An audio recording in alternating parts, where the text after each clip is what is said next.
সমর্থকরা নগর ভবন জুড়ে আজকে সারাদিনই প্রতিবাদের বিভিন্ন আয়োজন করে। এর মধ্যে তারা স্থানীয় সরকার উপদেষ্টা আসিফ মাহমুদ সজীব ভুঁইয়ার পুষ্পোত্তলিকা এখানে পোড়ানোর কথা বলেছিল তারা, এবং ইতিমধ্যেই তারা বিভিন্ন স্লোগান দিচ্ছে এবং আমরা দেখতে পাচ্ছি সম্ভবত পুড়িয়ে ফেলবেন।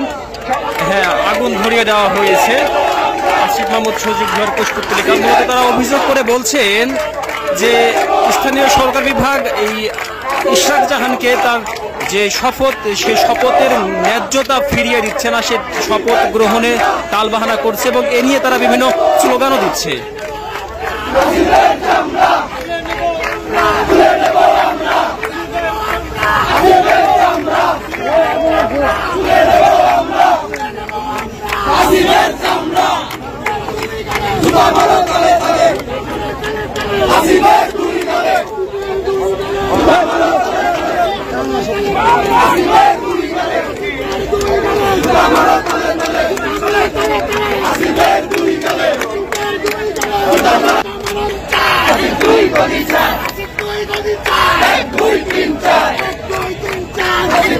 আসিফের পদত্যাগের দাবিতে নেতাকর্মীরা বিভিন্ন স্লোগান দিচ্ছেন এবং বিভিন্ন জায়গাতেই তারা এই ধরনের বিভিন্ন প্রতিবাদ করছেন এবং তারা দাবি করছেন যে তার যে ন্যায্যতা দাবি পূরণ না হওয়াতে তারা আন্দোলন অব্যাহত রেখেছেন এবং যতদিন না পর্যন্ত তাদের এই দাবি পূরণ হবে না তারা এমন আন্দোলন তারা চালিয়ে যাবেন।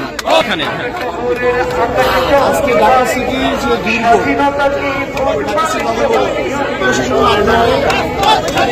গ্রাহকের কাঙ্ক্ষিত সেবা পৌঁছাচ্ছে না ওয়ার্ডে ঢাকা শহর। এখন কোর্ট কর্তৃক রায় হয়েছে জনগণের নির্বাচিত মেয়র তারপরে হচ্ছে আমাদের নির্বাচন কমিশন গেজেট প্রকাশ করে। গেজেট প্রকাশ করার পরে আমাদের ইয়ের জন্য আমাদের শপথের জন্য পাঠায়, তারপরে 20 দিন দেরি করতেছি। কেন দেরি করতেছি সেটা আমরা ব্যাখ্যা চাই।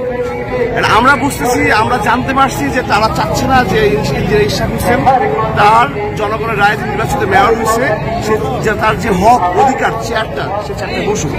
কারণ হচ্ছে তারা একটা এনসিপি নামে দল গঠন করছে, এর মধ্যে আবার সে নিজে আসিফ মাহমুদ নিজে সে নগর ভবনের উপরে অফিস করছে। অফিস করে এখন সে ছায়া মেয়র, মূলত সেই সবকিছু করতেছে, কন্ট্রোলিং নিয়ন্ত্রণ নগর ভবনে সবকিছু সে করতেছে। প্রশাসক নামে মাত্র দিয়ে রাখছে। এখন যদি শপথ যদি দেওয়া হয়, মেয়র যদি শপথ করানো হয় মেয়রের পিছনে বসে, তাহলে তার যে বিভিন্ন সুযোগ সুবিধা সে যেগুলো পাচ্ছে এখন বিভিন্ন তার ছেলে পেলে তাদের দলের নেতৃবৃন্দ দলের নাম তাদের ক্ষমতা অপব্যবহার করে যারা কাজ করবো লুটপাট করতেছে সেটা করতে পারবে না। এখন তারা এই লুটপাট করতে পারবে না জেনেই এখন তারা এই যে শপথ না হয় সেজন্য বিলম্ব বা বিভিন্ন প্রক্রিয়া।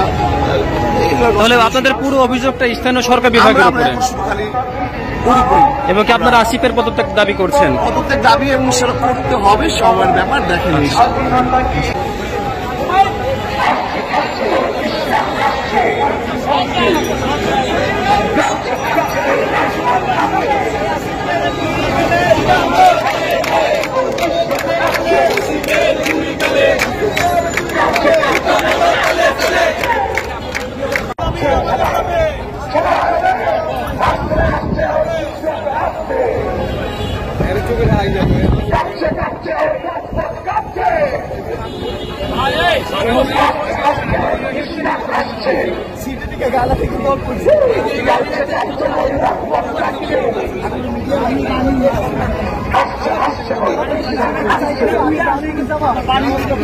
Bye bye.